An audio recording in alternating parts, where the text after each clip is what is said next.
अस्सलाम वालेकुम to all of you. Welcome to mature minds. Mature minds में आज हम बात करने वाले हैं वेरी इंपॉर्टेंट इकोनॉमिक डेवलपमेंट के बारे में। रिसेंटली हमारे जो आर्मी चीफ साहब है ना, जनरल आसम मुनीर साहब, इन्होंने बिज़नेस कम्युनिटी से मुलाकातें की हैं। एक इन्होंने लाहौर में मुलाकातें की हैं ऑन संडे एंड फिर सैटरडे को इन्होंने पहले कराची में एंड देन संडे को लाहौर में मुलाकातें की हैं।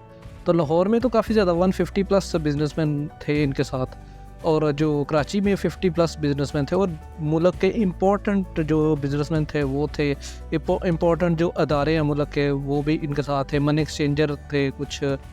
तो ये इन सब के साथ मुलाकात हुई और वहाँ पे इन्होंने एक इकोनॉमिक रिकवरी का $100 बिलियन का इन्होंने इन्वेस्टमेंट का एक होप दिलाई है। तो इसके बारे में हम जानते हैं मज़ीद, और तमाम क्या बातें हुई हैं and is it is feasible, क्या एक मिलिट्री पर्सन को इकोनॉमिक पाथवे में आना भी चाहिए, या ऐसा पहले तारीख में कभी हुआ है पाकिस्तान के हिस्ट्री में, या this is the first time? क्योंकि आप जानते हैं पाकिस्तान में तो ज़्यादातर मिलिट्री ही चलती है, तो डेफिनेटली पहले भी तारीख में ऐसा कई दफ़ा हुआ है, उसके बारे में भी हम बात करेंगे। इसके अलावा वो कौन सी हर्डल्स हैं, ब्यूरोक्रेटिक हर्डल्स एंड दूसरी जितनी भी पॉलिटिकल हर्डल्स हैं, उसके बारे में बात करेंगे कि इकोनॉमिक रिकवरी के हवाले से कौन कौन सी मुश्किलात दरपेश आने वाली हैं इस पर्टिकुलर प्लान को अमली जामा पहनाने में। तो आइए शुरू करते हैं। Before going to lecture, let me remind you to subscribe the channel, press the bell icon, ताकि आपको हमारी आने वाली तमाम वीडियोस की अपडेट्स मिलती रहें। पीडीएफ के लिए आप हमारा फेसबुक पेज पे भी जा सकते हैं, व्हाट्सएप ग्रुप का आपको लिंक मिल जाएगा डिस्क्रिप्शन में, या फिर फर्स्ट कमेंट में आप वहाँ से भी पीडीएफ हासिल कर सकते हैं। पहले जानते हैं कि यार इशू क्या है। ठीक है, इशू बड़ी सिंपल, यानी न्यूज़ क्या है। न्यूज़ ये है कि आर्मी चीफ साहब ने, मैंने आपको बता दिया, $100 बिलियन की इन्वेस्टमेंट का एक उन्होंने होप दिलाई है बिज़नेस कम्युनिटी को। ठीक है, उन्होंने लाहौर और कराची में मुलाकातें की हैं। पहले उन्होंने कराची में सैटरडे को मुलाकात की है, फिर लाहौर में मुलाकात की है। ठीक है, 6 सितंबर को बिज़नेस कम्युनिटी के साथ। तो ये सारा जो है ये पाकिस्तान की इकॉनमी के हवाले से बड़ा इंपॉर्टेंट है। ये इतना ज़्यादा इंपॉर्टेंट है कि जो इंटरनेशनल मीडिया है, यानी कि इवन के इंडियन मीडिया है, जो उसने भी कवर किया है, army chief general Munir steps to address the economic crisis. तो ये दिस इज़ ह्यूज। तो इसका इम्पोर्टेंस का अंदाज़ा आप इस बात से लगा सकते हैं कि इसकी जो कवरेज है वो इंडिया भी कर रहा है, इसको ट्रैक डाउन इंडिया भी कर रहा है। तो आखिर मसला क्या हुआ है? मसला ये कि पाकिस्तान की इकोनॉमी मसला है। पाकिस्तान इस टाइम ना पूरी दुनिया में इन्फ्लेशन ऑन हाई रेट है। ठीक है, ये एक चार्ट है रशिया यूक्रेन की जो वार है ना, उसके बाद जो हमारी प्राइसेस थी वो अब दोबारा बढ़ना शुरू हो गई, यानी ज़्यादा होना शुरू हो गई है। ये जो ब्राउन चार्ट आप देख रहे हैं ये फ्यूल चार्ट है। तो ये रशिया यूक्रेन वार की वजह से यहाँ पर पहुँच गया था, यानी $120 के करीब पर बैरल पर पहुँच गया था, लेकिन फिर ये डाउन हो गया, यानी कि $60 ऑलमोस्ट पे आ गया पर बैरल। लेकिन आज के दौर में ये दोबारा बढ़ रहा है, $86 पे आजकल चल रहा है। ठीक है, तो दिस इज़ समथिंग। उसके अलावा फूड इन्फ्लेशन की अगर बात करें तो वहाँ पे भी हमें राइस देखने में मिल रहा है। ये जो कैंडल स्टिक है ना, इसको कैंडल कहा जाता है बेसिकली। ये जो कैंडल स्टिक है ये अपवर्ड ट्रैजेक्टरी शो कर रही है, यानी कि इस वक्त दुनिया में फूड एंड जो फ्यूल है दोनों हाई इन्फ्लेशन रेट में चल रहे हैं। तो इसका इम्पैक्ट पाकिस्तान जैसी इकोनॉमी, जो पाकिस्तान की इकोनॉमी पहले ही फ्रेजाइल है, तो यहाँ पे इस इकोनॉमी का बहुत ही ज़्यादा असर होता है। और आप अपने इर्द गिर्द देखते होंगे, इन्फ्लेशन हाई है, चीज़ों की प्राइसेस बहुत ज़्यादा हैं, अनएम्प्लॉयमेंट रेट बहुत ज़्यादा हो गया, पॉवर्टी बहुत ज़्यादा हो गया, जिस वजह से सोशल डिससेटिस्फैक्शन बहुत ही ज़्यादा हो गई है।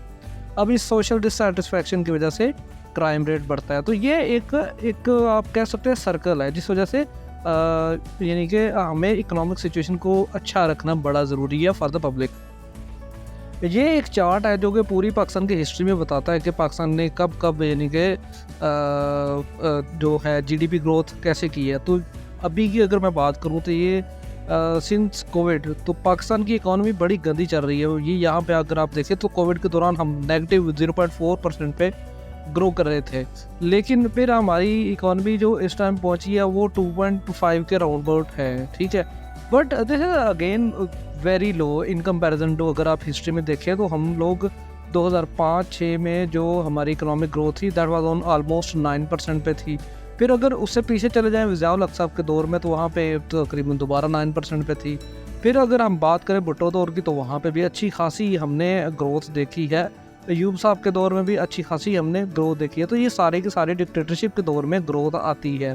ठीक है, इसकी सेवरल रीज़न है, वो मैंने बड़ी दफ़ा डिस्कस की है। आप मेरी दूसरी कोई भी वीडियो लगा के देख लें, जहाँ पे मैंने इकोनॉमिक क्राइसिस को डिस्कस डिटेल से किया हुआ है। एक इकोनॉमी ऑफ पाकिस्तान के नाम से सीरीज़ है पूरी 3 पार्ट्स में, उसमें हमने मुकम्मल डिटेल वगैरह डिस्कस की हुई है, इकोनॉमिक इंडिकेटर और इकोनॉमिक हमने हिस्ट्री किया है, तो वो सारी की सारी सेक्टर वाइज हमने कवर की हुई है। तो वो आपको मैं प्लेलिस्ट का लिंक जो है वो आई बटन में भी दे दूँगा और डिस्क्रिप्शन में भी कोशिश करूँगा कि दे दूँगा, तो आप उसको जाकर देख सकते हैं। तो ये वो एक चार्ट है, आप इसको पॉज करके देख सकते हैं। अब रीज़न क्या है फेलियर ऑफ पाकिस्तान इकोनॉमी के, ये एक ओवरव्यू हम देखते हैं। ओवरव्यू बड़ा सिंपल था यार, हम लोग पहले ही उधार में चल रहे हैं क्योंकि हमारे एक्सपोर्ट वगैरह तो है कोई नहीं, ठीक है। इस वजह से गवर्नमेंट क्या करती है, गवर्नमेंट उधार मज़ीद लेती है, ठीक है। उसकी 2 रीज़न है, एक तो वो क्या करती है, जो पुराना उधार है उसको उतारना है, दूसरा मुल्क को चलाना है, ठीक है। अब उस एक और मसला है यहाँ पे आके, मसला क्या है कि यहाँ पे हमारा जो एक्सचेंज रेट है वो बड़ा वीकन है, ठीक है। अब जब एक्सचेंज रेट वीकन है और हमारा उधार भी बढ़ रहा है, तो उस वजह से उस उधार की वजह से मज़ीद एक्सचेंज रेट वीक हो जाता है। पाकिस्तान के पास जब ख़जाना ही नहीं रहेगा तो एक्सचेंज रेट मज़ीद वीक हो जाएगा। अब इस मज़ीद जो है एक्सचेंज रेट वीक होने की वजह से इंपोर्ट की जो प्राइसेस है वो हाई होंगी, ठीक है। यानी कि हमें ज़्यादा कीमत पे करना पड़ेगी थोड़ी चीज़ें लाने के लिए। अब बाहर जो $1 की चीज़ थी पहले हमें जब डॉलर 90 पे था तो हमें 90 रुपये देना पड़ते थे, आज हमें 300 रुपये देना पड़ता है उसी चीज़ के लिए, ठीक है। तो अब जब इंपोर्ट प्राइसेस हाई होते हैं तो इन्फ्लेशन ज़्यादा होती है। अब इंपोर्ट प्राइसेस को जेन्युइनली जो कंट्रोल करने का तरीका है ना, वो इंक्रीज़ एक्सपोर्ट्स है। लेकिन पाकिस्तान के पास तो एक्सपोर्ट्स का कोई नामो निशान भी नहीं है। पाकिस्तान की जो ऑलरेडी एग्जिस्टिंग इंडस्ट्री है वो भी क्राइसिस में चल रही है। जैसे कपड़े की इंडस्ट्री फैसलाबाद में है, इसके अलावा sports and hosiery industry in Sialkot है, इसके अलावा फर्नीचर इंडस्ट्री इन चिन्योट है। तो ये सारी चीज़ें हैं। अब इस वजह से क्या होता है, जब एक्सपोर्ट पाकिस्तान की नहीं बढ़ रही तो उस वजह से इन्फ्लेशन भी ज़्यादा हो रही है।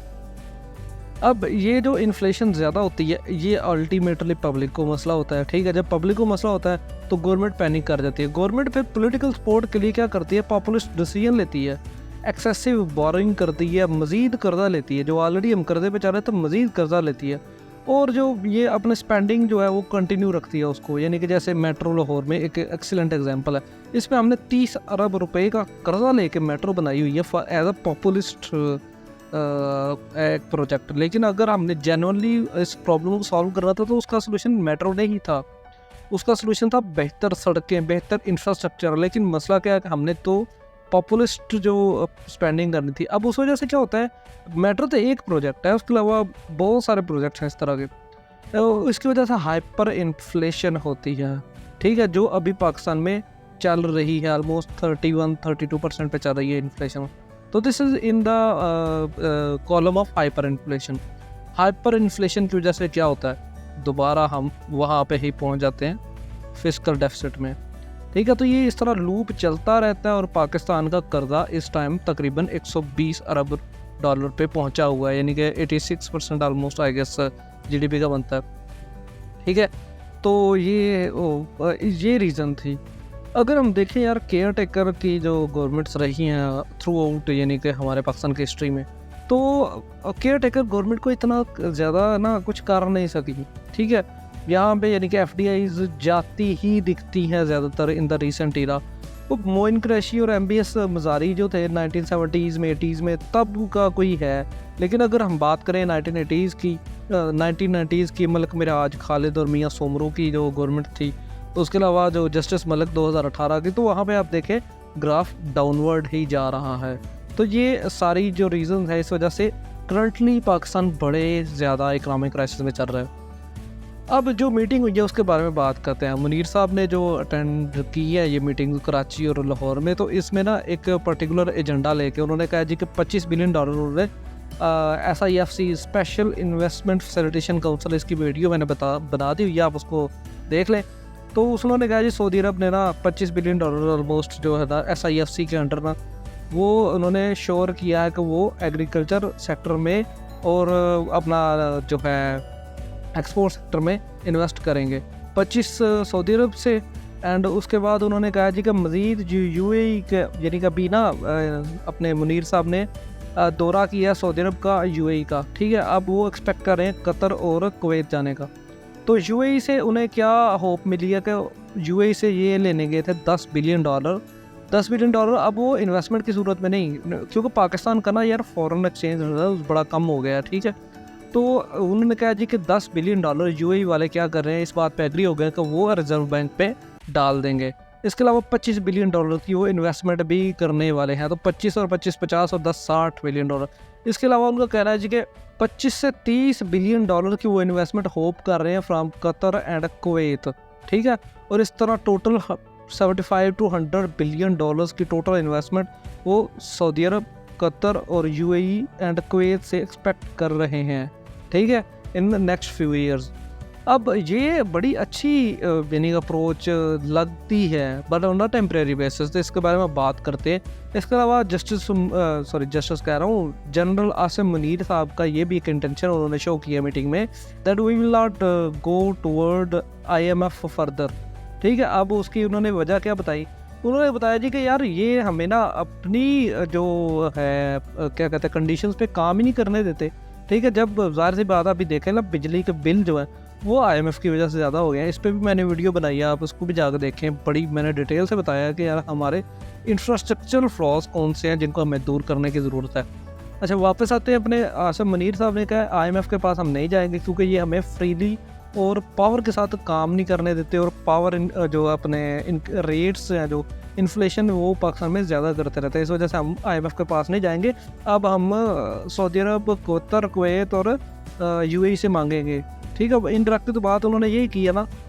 अच्छा, अब इशू उन्होंने इसके अलावा जो डिस्कस किए, उन्होंने कहा जी सिंध में जो करप्शन है, ठीक है, टैक्स एविजन है, प्राइवेटाइजेशन का जो मामला है, सिक SEOs जैसे PIE है, स्टील मिल है, इनको भी उन्होंने कहा प्राइवेटाइज करना है, ठीक है। इलीगल अफगानी जो माइग्रेंट्स हैं इन कराची, उनका भी उन्होंने बात की। इसके अलावा non filing of tax return की भी उन्होंने बात की। उन्होंने कहा जी कि हम लोग ना टैक्स नेट के अंदर पूरी आवाम को लेके आएंगे। तो ये सारे कुछ स्टेप्स हैं जो कि आसिम मुनीर साहब ने इस मीटिंग में एक्सपेक्ट किए हैं, होप किए हैं, ठीक है। अब इस मीटिंग में उन्होंने ये भी कहा जी कि मनी एक्सचेंजर जो है ना उनको ख़त्म कर दे, यानी उनको बेसिकली दायरे में लाया जाए, कौमी दायरे में लाया जाए। मनी एक्सचेंजर क्या होता है, बेसिकली जो कि डॉलर खरीदते हैं, यानी कि जहाँ पे डॉलर का एक्सचेंज होता है, डॉलर या फॉरेन करेंसी का एक्सचेंज होता है, तो वो जैसे वेस्टर्न यूनियन पाकिस्तान है, ठीक है। तो चीफ ऑफ आर्मी स्टाफ साहब का कहना है जी कि हम लोग इनको फर्दर जो है एक सिक्योरिटी में लेके आएंगे। इसके अलावा सऊदी अरब ने पाकिस्तान के साथ IT sector, mineral sector and agriculture and defence sector में इन्वेस्टमेंट करने की भी यकीन दहानी कराई है। तो ये वो सारी चीज़ें थी, ये लिस्ट डाउन मैंने कर दी हैं, जो कि एक होप्स थी by the chief of army staff from Saudi Arab, UAE, Qatar and Kuwait. अब हम देखते हैं कि यार आउटकम्स क्या निकले हैं इस मीटिंग। आउटकम बेसिकली ये है जी कि उन्होंने कहा जी कि 3 किस्म के हमें ना चीज़ें करनी है, 4 किस्म की। एक तो हमें क्या करना है, political, we have the potential to become the G20 economy, यानी कि ग्रुप ऑफ 20 जो इकोनॉमीज़ है ना, जो भी अभी आप देखें 9-10 सितंबर को ना इंडिया में G20 की मीटिंग होने लगी है। तो आर्मी चीफ साहब का कहना है जी कि हम लोग दुनिया की 20 बड़ी इकोनॉमीज़ में आ सकते हैं। अब उसकी क्या रीज़न है, मिनरल एंड नेचुरल रिसोर्सेज हमारे पास बड़े अच्छे हैं। इसके अलावा हमारा 65% जो पॉपुलेशन है वो 30 बिलो है। This is a huge demographic resource for Pakistan, क्योंकि किसी भी मुल्क में ना यंग लोग काम करते हैं, छोटे और बड़े लोग तो काम नहीं करते, यंग लोग काम करते हैं। तो पाकिस्तान के 65% जो आबादी है वो काम करने के काबिल है, लेकिन बशर्ते वो काम करने दे तो ना, पाकिस्तान में तो यही मसला, काम नहीं करने देते है। इसके अलावा जी आर्मी चीफ साहब का जो आउटकम, उन्होंने एक स्ट्रक्चरल इकोनॉमिक रिफॉर्म्स भी उन्होंने प्रपोज किए हैं। उन्होंने कहा जी कि स्ट्रक्चरली जो मनी नेटवर्क, इकोनॉमी का नेटवर्क है, उसको रिफॉर्म किया जाएगा। टैक्स एविजन जो सेक्टर है उसके जो ग्रे है उनका उसको हाईलाइट करेंगे। डॉक्यूमेंटेशन ऑफ इकोनॉमी को यानी कि इंश्योर करेंगे। तो ये वे सारी चीज़ें। इसके अलावा special task force being created in the structural reforms, ठीक है। FBR में एक special task force for tax collection उन्होंने बनाने का अंदिया दिया है, ठीक है। इसके अलावा जो लॉस मेकिंग SOEs हैं, ठीक है, यानी कि स्टेट ओन्ड एंटिटीज़ हैं, उनको भी उन्होंने कहा जी कि प्राइवेटाइज़ कर दिया जाएगा। इंस्टेड कि वो स्टेट पे बोझ बने, वो प्राइवेटाइज़ करेंगे और उनको सारा कुछ इस तरह करेंगे। इसके अलावा एक और इम्पोर्टेंट डेवलपमेंट ये आउटकम निकला इससे कि पंजाब में ना, ठीक है, खुसूसन पंजाब में and all over the Pakistan 32,000 रुपया मिनिमम वेज किया जाए। अब this can be a good one. पहले 25,000 है, अब उन्होंने कहा है जी कि 32,000 किए जाए। इसके अलावा उन्होंने जो ताजर हजरात हैं उनको भी कहा जी कि आप अपने जो प्राइवेट अपने जो हैं उनके यानी कि सर्वेंट्स उनको भी आप प्रॉपर वेजेस करें ताकि पाकिस्तान में इकानमी को बेहतर किया जा सके। अब इस जो मीटिंग का एजेंडा था ना वो था ब्लास्ट, बुलडोज एंड डिसरिगार्ड, यानी कि ब्लास्ट से मुराद है बस अपने पोटेंशियल को ब्लास्ट करें, बुलडोज से मुराद है जितने भी हर्डल्स हैं उनको बुलडोज कर दें, डिसरिगार्ड करें उन चीज़ों को जो कि इकानमी में हर्डल पैदा कर रही हैं। तो this was the theme of the high profile gathering, ठीक है। इसके अलावा जो स्पेशल इन्वेस्टमेंट फैसिलिटेशन काउंसिल है SIFC, उसने भी यानी कि उसके बेसिकली जो मेंबर है चीफ ऑफ आर्मी स्टाफ साहब हैं, तो उन्होंने ये अपना क्या कहते हैं थीम प्रपोज किया एंड इट वाज एक्सेप्टेड, ठीक है। अब उन्होंने कहा जी कि एक और चीज़ उन्होंने कहा जी कि हम ना गवर्नेंस में ब्यूरोक्रेटिक जो हर्डल है ना उसको रिमूव करने की कोशिश करेंगे, क्योंकि ब्यूरोक्रेटिक जो हर्डल्स है, रेड टेपिज्म जिसे हम कहते हैं, red tapism in the business sense, तो ये बड़ा इंपॉर्टेंट फैक्टर है टूवर्ड द इकोनॉमिक डिप्रिशिएशन। तो मिलिट्री ने ये डिसीजन लिया है along with the democratic government कि हम लोग रिमूव करेंगे किसको, ब्यूरोक्रेटिक हर्डल्स को, और ज़्यादा से ज़्यादा FDI को अट्रैक्ट करेंगे। अब SIFC क्या है इसके बारे में मैंने मुकम्मल तफसील से वीडियो बनाई हुई है, आप उसको देखें, ठीक है। और फिर SIFC को has been termed pivotal for the economic revival by the COAS, chief of army staff. Military top brass जो है जो उसने अहद किया है कि ब्यूरोक्रेटिक इनएफिशिएंसीज और रेड टेपिज्म को मुकम्मल तौर पे एलिमिनेट किया जाएगा towards the economic recovery of Pakistan, ठीक है। अब एक और जो चीज़ है ना, एक और जो आउटकम है वो ये है कि शुगर एंड जो डॉलर स्मगलिंग हो रही है टुवर्ड्स अफगानिस्तान, उसको भी चीफ ऑफ आर्मी स्टाफ ने एड्रेस किया है कि उसको भी हम लोग एड्रेस करेंगे, ठीक है। अब एड्रेस करने की क्यों ज़रूरत है कि इस टाइम शुगर जो है यार, खैर शुगर का तो एक डिफरेंट मामला है, ठीक है। अब शुगर का मामला क्या है, पाकिस्तान से शुगर जाती है अफ़गानिस्तान में, पाकिस्तान में कमी हो जाती है, फिर पाकिस्तान वही शुगर, अपनी शुगर अफ़गानिस्तान से ख़रीदता है महंगी, ठीक है। अब इस तरह क्या होता है, इस तरह शुगर महंगी हो जाती है और डॉलर का तो डायरेक्ट इकोनॉमी पर फ़र्क पड़ता है, फॉरेन रिजर्व जो है वो कम हो जाते हैं, ठीक है। तो डॉलर पाकिस्तान में कम हो रहे हैं। आर्मी चीफ साहब का बेसिक मतलब to end this to sum up all this meetings agenda यही था कि आप लोग जो डॉलर जिन जिन लोगों ने जमा किए हैं ना उनको वो ढीला करें ज़रा, क्योंकि पाकिस्तान में इस टाइम डॉलर की शार्टेज हो रही है, उस वजह से पाकिस्तान को इंटरनेशनल जो इकनॉमिक फोरम्स है वो वार्न कर रहे हैं, ठीक है। तो उन्होंने कहा जी कि हम लोग टाइटन कर रहे हैं पोरस बॉर्डर्स को और अपनी जो पॉलिसीज़ हैं उनको सबको टाइटन कर रहे हैं to clamp down the smuggling. अब प्रॉब्लम क्या है, प्रॉब्लम दो मेन है, ठीक है। This is an old wine in the new bottle. अब मसला क्या है कि मिलिट्री ये पहली दफ़ा नहीं कर रही, बाजवा साहब ने भी किया था अपने दौर में, हील शरीफ साहब ने भी किया था अपने दौर में, अगर आप देखें Pakistan will soon merge as economic power. इसके अलावा आर्मी चीफ साहब कमर जावेद बाजवा जो थे उस टाइम के इमरान खान की गवर्नमेंट, उन्होंने भी कहा था जी कि इकोनॉमिक रिवाइवल। उन्होंने तो इनफैक्ट अपनी बाजवा डॉक्ट्राइन जो थी ना, ठीक है, वो एक दी थी जो कि जियो स्ट्रेटजिक या स्ट्रेटजिक डेप्थ पॉलिसी से शिफ्ट कर गई थी टूवर्ड्स एक जियो इकोनॉमिक पॉलिसी। अगर आपको याद हो नेशनल इकोनॉमिक सिक्योरिटी पॉलिसी हमने कवर की थी 2021 के शुरू में, आप उसकी भी मैंने वीडियो बनाई हुई है, आप उसको जाकर देखें। और अब मुनीर साहब ने दोबारा एक वही स्टेप किया, बेसिकली जस्टिस अपने जनरल मुनीर साहब जो थे इन्होंने अब आके क्यों, यानी कि तकरीबन इन्हें 1 साल हो गया, पिछले साल आई गेस नवंबर में लगे थे, ठीक है। तो 1 साल हो गया इन्हें सीट संभाले, अब आके इन्हें क्या मसला हुआ है। अब दो चीज़ें हैं, एक तो पाकिस्तान की इकोनॉमिक सिचुएशन ऑलरेडी बड़ी ख़राब जा रही है, दूसरी चीज़ ये है कि यार इनका ना अभी जो मिलिट्री अपॉइंटमेंट्स हाई लेवल के अपॉइंटमेंट्स वो इनके अपने बंदों की फिनिश हो गई हैं, यानी कि इनके सारी इंपॉर्टेंट पोस्टों पे इनके अपने बंदे आ गए, क्योंकि इनको मिलिट्री में फेरबदल करने के लिए 1 साल लगना था और वो लग गया। अब ये अपना हेजमोनिक रोल प्ले करना चाहते हैं, but is this the solution? नहीं, ये सोल्यूशन नहीं है, this is a parallel institution. अब मसला ये होता है कि पाकिस्तान में हर चीज़ करना चाहती है आर्मी। अब ये आर्मी जब करती है तो आर्मी तो हमेशा से कर रही है, इवन कि मैं आपको बताऊं मुशर्रफ साहब ने 2004-2007 में मीटिंगें की थी दोनों ईयर में, इसके बाद कयानी साहब ने भी की थी, इसके अलावा हील शरीफ साहब हैं, फिर बाजवा साहब हैं, दैन मुनीर साहब, ये सब ने बिज़नेस कम्युनिटी को अश्योरेंस दी थी फॉर द इकोनॉमिक रिवाइवल, लेकिन नहीं हुआ। अब उसकी वजह क्या है? उसकी वजह यह है कि यार बाहर से कोई FDI लेके आता है तो वो किसके साथ बात करे?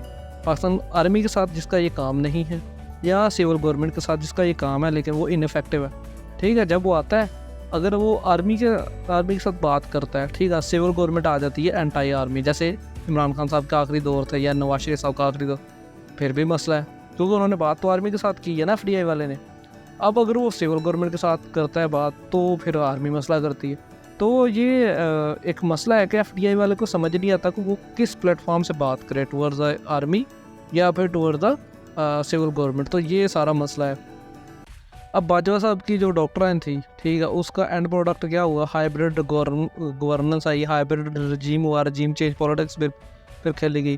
तो क्या अब मुनीर साहब आए हैं तो मुनीर साहब क्या इन चीज़ों को ठीक कर लेंगे? No, this is not the solution यार, कम ऑन।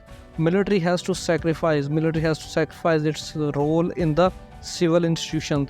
अब मसला क्या है कि मिलिट्री इस चीज़ के लिए तैयार नहीं है। अब बाजवा साहब, ये जो मुनीर साहब हैं, आपको क्या लगता है कि ये क्यों आए हैं? ये इस वजह से है कि वो अपना इन्फ्लुएंस बढ़ा सकें, ना कि पाकिस्तान को बेहतर कर सकें, ठीक है। तो ये सारा मसला है। पॉलिटिकल स्टेबिलिटी जो है ना, वो सेंट्रल बेसिकली पोल होता है फॉर द इकोनॉमिक रिवाइवल। आप इंडिया के एग्जांपल अगर आप देख लें, चाइना के एग्जांपल देख लें, वहाँ पे पॉलिटिकल स्टेबिलिटी है। मैं ये नहीं कहता कि सिर्फ सिविल गवर्नमेंट ही आ जाए, मैं कहता हूँ आर्मी आ जाए, बट आए, कंप्लीट कंट्रोल ले। ये जो बिहाइंड द कर्टन पॉलिटिक्स है ना, ये मसला करती है बेसिकली इकोनॉमिक जो, क्योंकि यार जिस बंदे ने FDI लगानी है, क्यों लगाना है? उसने प्रॉफिट के लिए लगाना है। लेकिन जब मुल्क में पॉलिटिकल स्टेबिलिटी ही नहीं है, वहाँ पे चीज़ें ठीक ही नहीं होने। जब पॉलिटिकल स्टेबिलिटी नहीं है तो फिर मुल्क की लोकल जो इकॉनमी है वो रिवाइव नहीं होगी। जब लोकल इकॉनमी रिवाइव नहीं होगी तो किसी की जो FDI लगी हुई चीज़ का प्रोडक्ट है वो कौन ख़रीदेगा, ठीक है। तो ये मसला है जिस वजह से फिर सिक्योरिटी के मामलात पाकिस्तान में बड़े ख़राब हैं। तो ये सारी चीज़ें हैं। इसके अलावा जो SIFC और जो रेड टेपिज़म है, रेड टेपिज़म मैंने आपको बताया ब्यूरोक्रेटिक हर्डल्स हैं, ठीक है। अब मसला ये है SIFC के अंडर जो भी इन्वेस्टमेंट आएगी, it is going to be very important. वो किस शेप एंड फॉर्म में होगी। उसकी वजह ये है कि यार जो भी इन्वेस्टमेंट आए वो अगर मेगा इंडस्ट्रियल मैन्युफैक्चरिंग यूनिट्स लगाती है तो उसका तो पाकिस्तान को फ़ायदा हो सकता है, ठीक है। लेकिन क्या यानी कि इतने डाउटफुल इन्वायरमेंट में जहाँ पे पॉलिटिकल इंस्टेबिलिटी है, एक्सट्रीमिज़म राइज कर रहा है, रीजनल अनकॉम्पिटिटिव एनर्जी कॉस्ट है, पाकिस्तान में सबसे ज़्यादा बिजली महंगी है, एक्सट्रीमिज़म का वाक़या आपने जना वाला वाक़या देख लिया, लिमिटेड इंफ्रास्ट्रक्चर अवेलेबिलिटी ही नहीं है, पॉलिटिकल इंस्टेबिलिटी है, यहाँ पर रजीम चेंज पॉलिटिक्स है। तो ये सारे वो मसाइल हैं जिनकी वजह से SIFC का कामयाब होना थोड़ा सा मुश्किल लगता है। लेकिन let's hope for the best कि $100 बिलियन की पाकिस्तान में इन्वेस्टमेंट आ जाए। लेकिन यार $100 बिलियन की अगर पाकिस्तान में इन्वेस्टमेंट आ भी गई, अच्छा पाकिस्तान हमारा है तो यार ये इसके लिए सपोर्ट किया करें। अच्छा $100 बिलियन पाकिस्तान में इन्वेस्टमेंट आ भी गई, उससे क्या होगा? अगले 2-4 साल 5 साल चल जाएंगे, ठीक है।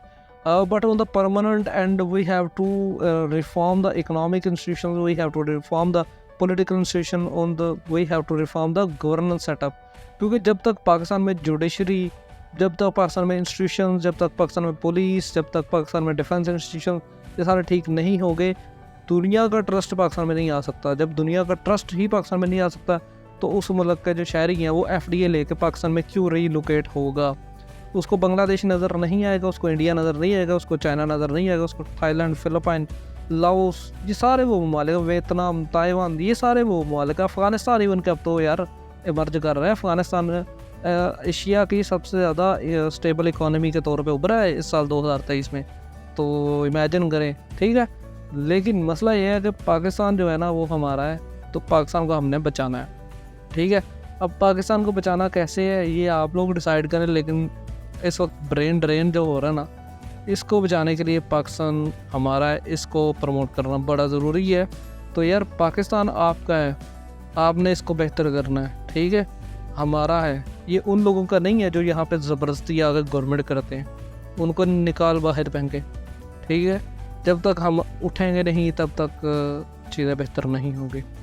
Thank you very much for listening such a long lecture. Thank you very much. Subscribe the channel और प्रेस द बेल आइकन, और ताकि आपको ना हमारी आने वाली वीडियोज़ की अपडेट्स मिलती रहें। PDF के लिए मैंने आपको बताया, you can visit our WhatsApp group and Facebook page. Facebook page आप ज़रूर लाइक करें, उसकी वजह ये है कि वहाँ पे ना आपको अपडेट्स मिलती रहती हैं, ठीक है। अब इन अपडेट्स की वजह से काफ़ी चीज़ें बेहतर होती हैं। चलो जी, थैंक यू वेरी मच। अल्लाह हाफ़िज़।